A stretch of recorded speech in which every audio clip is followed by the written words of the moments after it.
Hey, take two on this Facebook Live. The last one, something futzed. So here we are. Week 2 of navigating the holidays. Today I want to get into what's happening in your brain when you're getting really stressed, and then when stress turns to anxiety and or depression, and what's happening in your brain, what's happening in your body, how that affects how we see things, understand things, interact with other people, and then how to interrupt that so we can have a more satisfying experience. I had, on my way here, I remembered this memory I have from the first time that I ever consciously experienced my own stress / anxiety. And I think I was 12 years old reading. My mother was in grad school and I was reading her psych textbooks. I just loved all of the idea that people were thinking about how we think and why we think and how we are and why we are how we are and the patterns. I just loved it all. Anyway, so I was, the memory that I'm talking about, I was 16 years old. I had my license like maybe 6 months. I had a total beater car, which was like my passport to freedom. And I'd been hiking and backpacking for a couple of years. I really loved that too. And I decided that I was going to go winter backpacking. I'm 16 years old. I'm going to go winter backpacking just overnight. It is in Vermont in the mountains. And I remember there was some snow, so it wasn't like right currently in Boulder, it's like Snowmageddon. There was maybe like 4 inches of snow. So I'm 16, I have my backpack, and in Vermont, all along the long trail that goes along Vermont, there's like little lean-tos, and some of them are closed-face lean-tos. But it's basically a big wooden square box, and that's all it is. It has like wooden bunks with nothing in it. And so I'm thinking I'm going to have this nature experience that was just profound, and I get my backpack on and I start hiking. It wasn't a very long hike, maybe 3-4 miles. And about a half a mile before I get to the lean-to, I come face to face, probably within 15 feet, of a mature moose. It was a female moose. It was enormous. And I'm sitting there thinking, this is so amazing. Oh my gosh. And I just sat there and kind of looked at it and was just so psyched. And it occurred to me to like, maybe not move suddenly and not get any closer, but I definitely stood there and just looked at her. And eventually she just kind of like, and walked away. So I'm walking along and I'm like, this is so magical. I'm hiking alone in the woods and I saw a moose. And then all of a sudden I'm like, moose kill people. They like charge people. Like she could trample me. If there's a moose, there's probably a bear. And all of a sudden, my brain was just on fire. So I'm like, okay, I'm going to keep going. I'm going to keep going. So I get to this little hut, right? And I put my stuff out. I make my dinner on my camp stove, and I'm doing it. And I'm still like kind of like, there's maybe a lot of wild animals in the woods, but we're good. And then it starts to get dark. And it's winter, so it's maybe 4:30 or 5 o'clock, right? And I start getting so anxious. Like literally my chest is clamped. I'm like, oh God, I'm so scared. I just start sobbing. I'm like, I'm so scared. Oh my God.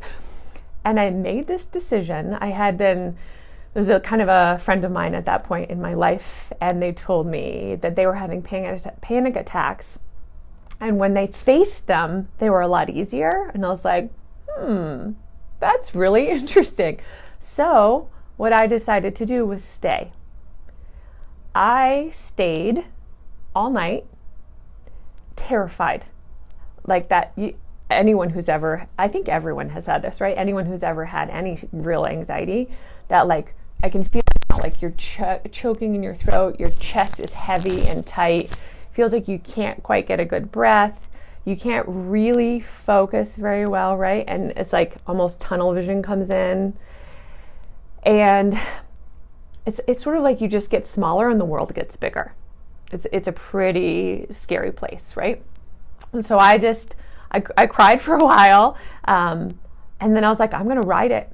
I'm going to just watch what happens when I just be anxious and I don't do the thing that would be more comfortable and I don't get away from it. Because I could have turned around and went back to my car. I could have run back to the car. And I just was like, what's the worst that's going to happen? I'm going to be really freaking scared. I'm going to be really uncomfortable. That's what's going to happen. Okay. And I like signed myself up, and I might have slept like 10 minutes at a time all night. And when I did sleep, I had horrible nightmares of bears. And I just stayed. And I was like, I am not going to let this thing that's happening in my head and happening in my body take away this wilderness experience that I want. I'm not going to do it. It was not fun. I didn't be like, oh, I'm so deep. Like all night, I was like, this is so scary. Oh my God. I mean, like, I'm kind of laughing now, but I was terrified. I stayed there until the light came, and at light, I very quickly ate my breakfast just to be like, yeah, I made breakfast in the woods before I left. So I made my breakfast and I left. And to this day, having just sat there and been so terrified, it has informed a lot of things. It didn't like change my whole life. I still got all kinds of other anxiety and other stresses and things like that. So I bring that up as a segue into what is happening in our brain, and then subsequently like the drop down to our body when we move from stress, which we all know stress can be really positive too, like exciting stress, like, ooh, I'm like in the final throes of my PhD, or like I'm on a roller coaster, or what is it? It's the holidays and I'm going to do all these parties. It's going to be so exciting. And like there's also a stress component. And then there's a place where that goes boop, and it's no longer exciting anymore. It's actually terrifying. So the reason that I bring up what's happening in our brain, if we can get this to be just something that we know rotely, we don't have to think about, we know what's happening, then when we're really anxious, it can help us find our way back, or at least part way out. So normally our brain, our whole brain, it's like there's a front brain here, and then it goes down, your brain comes all the way back here. I think most of us know it attaches to your spinal cord and comes down out your nervous system. The bottom part of your brain, Daniel Siegel, who I love, he calls it our basement brain. And that's the reptilian, really fight or flight. Things are decided in microseconds, like micro fractions of a second. Safe or not safe. Boom, done. And when that gets lit up, something not safe is happening. It basically is like sounding the alarm. It's like, ooga, ooga, ooga. And whenever our brain does that, what happens is this is really cool research that we can see on really fine MRIs, that the neural connectivity, the wiring from the top front of our brain right here, which is the evolved prefrontal cortex, like art and creativity and problem solving and science, all of that's kind of upstairs brain. The neural connectivity, the amount of connections from the bottom to the top, get less and less and less. The more upset we are, the less we have access to this part of our brain. It actually doesn't work. It doesn't light up. So that's, if we think about this, like look back to my moose story, I'm like, tra-la-la-la-la, this is great. And I'm thinking like all this part of my brain, it's all lit up. Like, yay, this funny, it looks like a moose. Anyway, it's all lit up. It's great. And then when the fear turned on, poof, all of a sudden, I only could have thoughts that were cyclical, which is they were reinforcing the downstairs brain information. So it's sort of like fear-mongering in our own brain. This was brilliant. This was a brilliant animal designed. So when we're in, I think there's a common one that we talk about, like, is it a hose or a snake? So if you're out in the wild and you decide that it's a hose and you get bit by a snake, that's not super helpful. So our brains are really loyal. They always err on the side of it's not okay.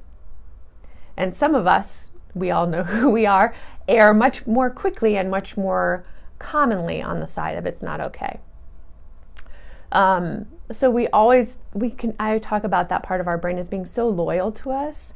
That part of our brain is so loyal, always is trying to help us and always trying to be our best good helper, right? It's sort of like a dog who's super loyal but not the smartest and has a lot of barking. So how do we start to be like, I maybe don't want to live down here? Because here's the thing. When that gets turned on, when it turns on, when it goes into like a negative stress, and then long-term negative stress turns into anxiety and or depression. In another video, we might go into that whole cycle, but it's a little longer than we'll do here. I just heard a friend of mine, I'll try and tag her in this, Elizabeth Tierney. She was just talking about how she calls it her green light brain or her red light brain. So once that gets turned on, just all your thoughts turn into negative thoughts, either fearful thoughts or depressive thoughts. And getting out of it is so tricky, because what it's doing is it's dumping all of these hormones into our whole body that's meant to keep us in a protective mode. So another way to say it, red light, green light brain, when that brain is turned on, we are not open-hearted. We are not open to the world.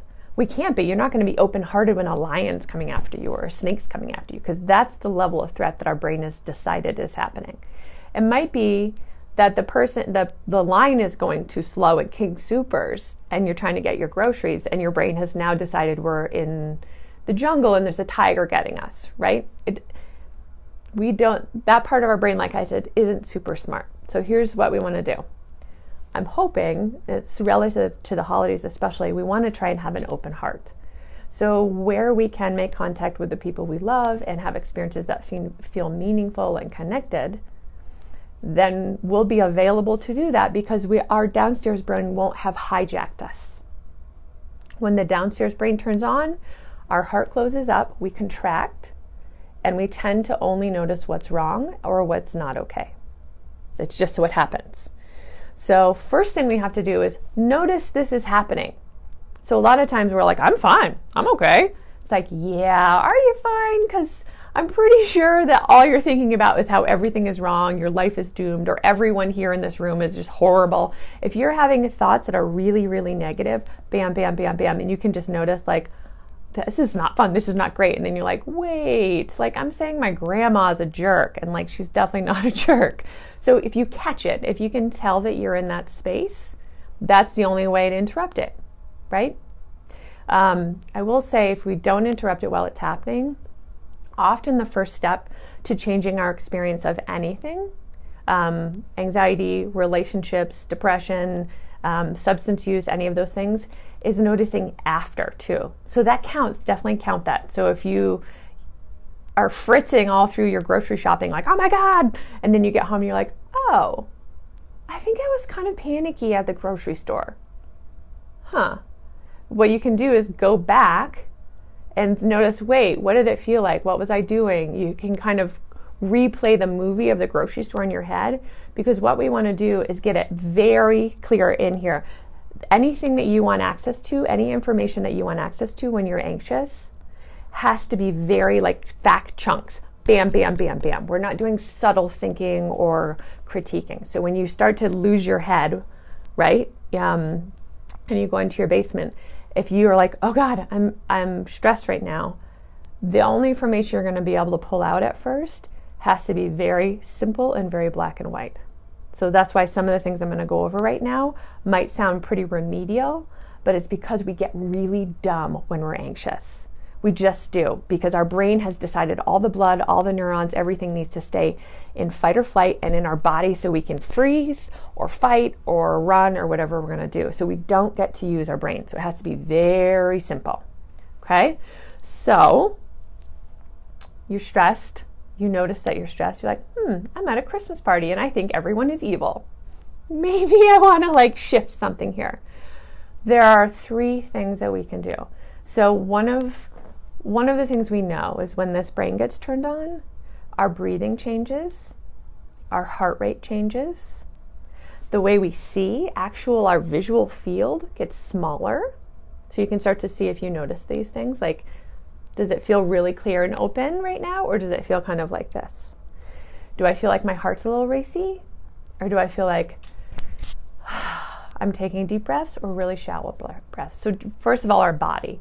That's happening because that thing we talked about earlier, that our brain is flooding us with hormones that are stress hormones that are meant to keep us running from the tiger or fighting off the snake or hiding and freezing. Awesome. Thank you, brain. We're going to say no thank you. So we can start with your body, your thinking, or an action. So all of our experience this is a triangle. It's either your thoughts, your feelings in your body, or things that you do or people around you do. So the biggest things you can do is things for your body. Breathe, get up and move, go into another room, go outside. So that's also an action step too. So if you change your location, that can help. If you're at a Christmas party and you're thinking grandma is evil, you're like, I'm maybe gonna go into the living room now and like look around. Expanding your field of vision is another one.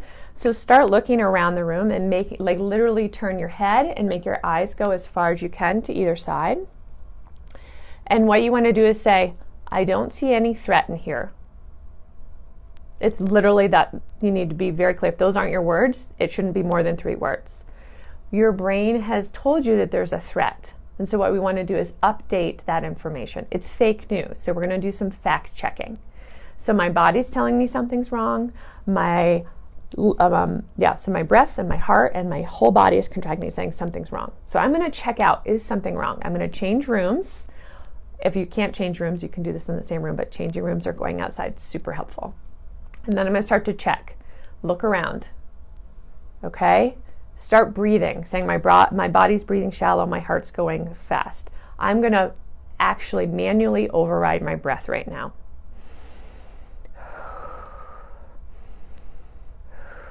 If you can take those deep breaths, so the science shows it's 30 seconds, which sounds like a really short time, but try and do that for 30 seconds and not forget what you're doing. You can put a timer on your phone. It might really be helpful. So 30 seconds of just deep breathing, it'll actually trick your brain. It can trick your brain into thinking that you're okay. Because this part of our brain, like I said, it's not really like savvy. So it's like, oh, our breathing is okay. Everything must be okay now. Expand your field of vision. Deepen your breath. So everything's getting bigger, right? Your vision's getting bigger. Your breath is getting bigger. That's going to slow your heart down. And remember how I talked about how we contract in anxiety? So you're physically forcing your perception and in your experience to feel big again. When you're looking around, and then you're going to say to yourself, I don't see anything wrong in here. Here's where people can get tricked. Be kind. So when you look around and say, it's safe in here, it's warm in here, like my uncle's a little weird, or whatever it is in your family, but like I feel like I'm okay in here. Sometimes people say, you stupid jerk, look, there's nothing wrong in here. This is what you're saying in your head, right? There's nothing wrong in here, just relax. What's your problem? That is mean and is not going to relax you, because actually now you've become something that is attacking you. So now there actually is something attacking you. Does that make sense? Like, think before no one was attacking you. So the biggest piece is the only person that's probably going to attack you, hopefully in the place that you are this holiday, no one's attacking you. And so the only person that's probably going to attack you is you. Maybe your mother is going to make some comment about your outfit or there's going to be offhanded things. But hopefully, overall, you're mostly in a safe space, right? So when we go to expand ourselves, we need to make sure we aren't also then attacking ourselves at the same time. Just be nice. We don't need to decide whether you were allowed to get anxious and whether it was appropriate or a good move or some sign of whatever. It's what's happening. We're going to be nice about it. We're going to expand your vision, expand your breath. That'll calm your heart rate, and then start to fact check. Do I feel okay here? Yes. Am I warm enough? Is this safe? Blah, blah, blah. The other things we're going to do for the body is really basic, but this can be something that we forget in the holidays. Did you eat food? Did you only eat cookies? Have you drank any water? Did you have some drinks and no water? So really, really, because we're talking about very fundamental biological stuff. So if you haven't slept, if you haven't drank water, if you haven't either rested or exercised, we need both. If you haven't done those things for your body, it's not going to be as cooperative for you as if you can do them. So if you didn't sleep or you didn't eat or you didn't do those things and you're in the middle of this holiday party and you're probably not going to go, maybe you can go take a nap. If you can, power to you. If you can't, what you can do is say, I need rest. I can feel that I need rest. our bodies are capable of taking in rest. If we get clear about that's what we're doing, our bodies are capable of doing that in like 30 seconds or a couple minutes. So you could just say to yourself, once you get your vision open and your breath open and your heart slow down, you can say, I need rest. I'm going to just sit here and let myself rest for a few minutes. You might close your eyes. You might just make sure that you just tune everybody out for a few minutes. Say to yourself, I'm resting right now. That might sound really simple, but what it's going to do is going to tell your body it's okay to let go of engaging in every conversation and figuring out what to do and all that stuff. And so all those hormones that were getting dumped, it's another level of washing them out.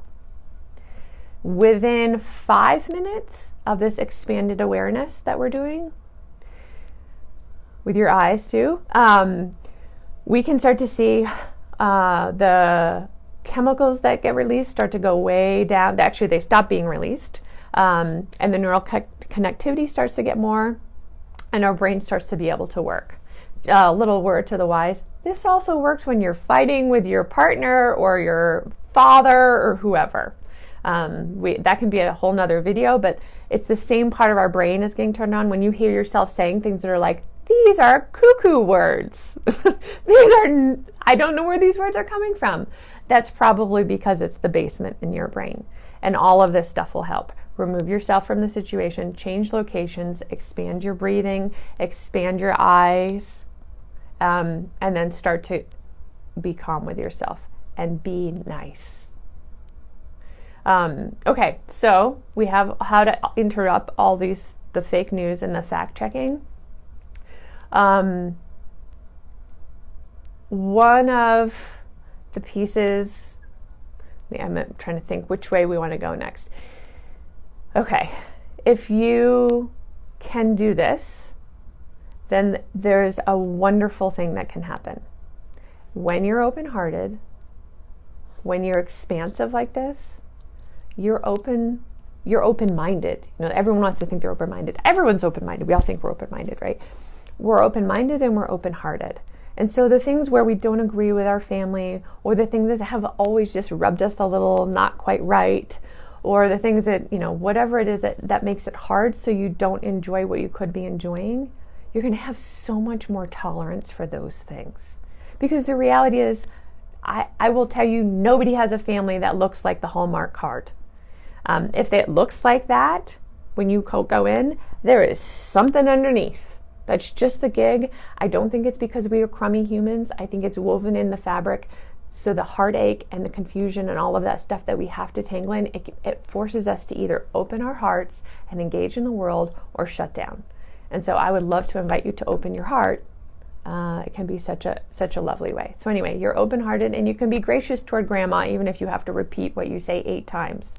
You can be gracious and you can receive what people have to give. And where you don't get what you need, you'll be more able to take care of yourself. That's it. So the biggest piece of this whole thing is starting to track. One, if you're like, I'm in a bad mood and I'm grumpy, that's not a real thing. Bad mood and grumpy is like, I'm tender and I feel overwhelmed. I didn't get enough sleep and it's feeling hard for me to do the day today. Underneath the I'm just having a bad day, also not a real thing. Underneath all of those things is you. So if you're not having an experience that feels either fine or good to you, then probably you need to take care of yourself. I mean, barring that you're in some violent situation, right? In kind of your average life, if you're running errands and you're like, this is horrible, it's like, yeah, I have been in the stores lately. It's kind of wild. But whether I'm okay has nothing to do with the 85 people in front of the turkeys. It just isn't. Because we're going to ask more of ourselves in this holiday season, then we need to do more for ourselves. And that doesn't have to be like a 2-hour bath and a spa treatment. It has to be stop being mean to ourselves. Just be nice. And start to just say, what do I need right now? You know, back to that holiday party, we're at the holiday party. You know what I need right now? I need like 5 minutes to myself. And everyone can think that's weird. I'm going to go outside, put all my snow clothes on because it's freezing, and I'm going to go outside and I'm going to walk around the block and I'm going to come back.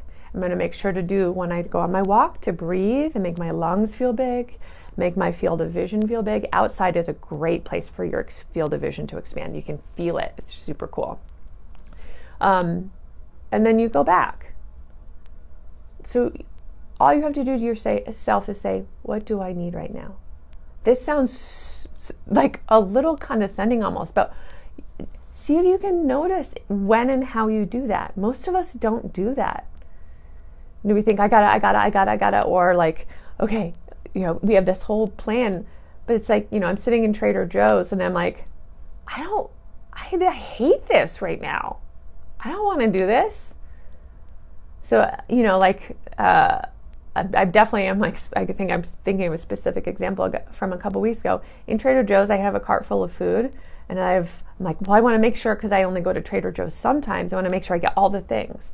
And by like the second or third aisle, it's like, I don't want to be here anymore. I'm just going to be done. And so I cashed out what I had. I could have just left my cart, but I was like, I think I'm going to slow myself down a little, and I'm going to get out of the checkout, but I'm not going to finish looking at the other special Trader Joe's things.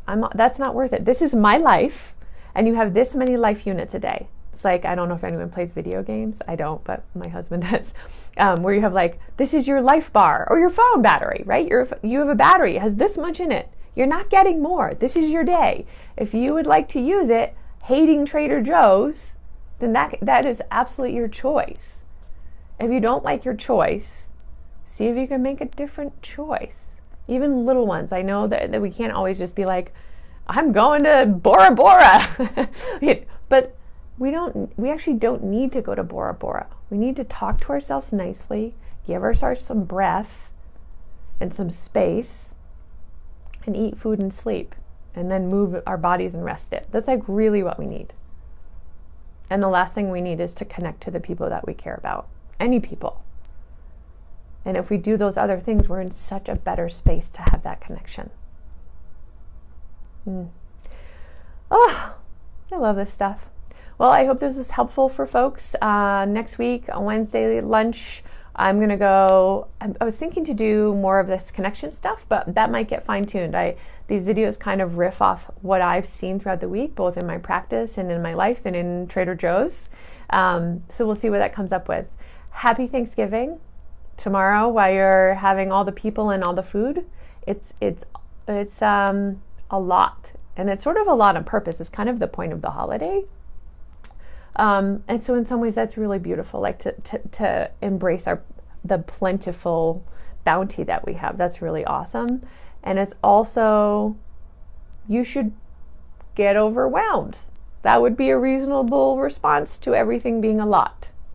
And so if you find yourself feeling overwhelmed, take good care of yourself, because then you can connect with other people and help take good care of them. Happy Thanksgiving.